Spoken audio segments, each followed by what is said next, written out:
Welcome to the Exam Coach 11 Plus Exam Daily Vocab Show, where we build your 11 Plus exam vocabulary one word at a time. Today's word is compel. It's pronounced compel, and it's spelt C-O-M-P-E-L. Think com and then pel with one L.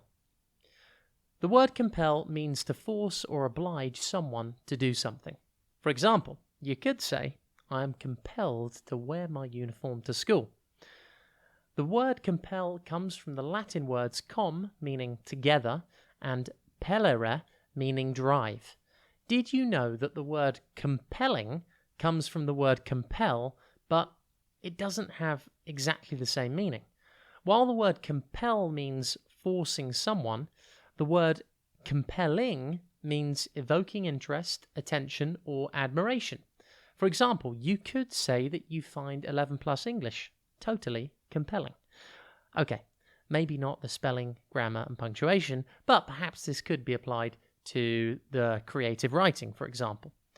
Compel is a verb. For example, you could say, I compel my daughter to do her chores by threatening to keep her allowance. I hope this hasn't happened to any of our listeners today.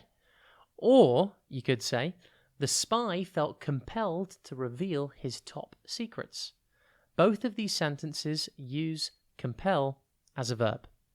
Compel is defined as to force or drive someone to do something. Compel synonyms include force, coerce, pressurize, press, push, urge, intimidate, terrorize, and oblige. Antonyms include persuade, convince, coax, allure, induce, tempt, and seduce. See if you can compel someone to do something for you today. How about making a family member feel obliged to help you with your homework or chores? A good vocabulary can have many uses. Have a top day, and we'll be back tomorrow at the same time for another Exam Coach 11 Plus Exam Daily Vocab Show.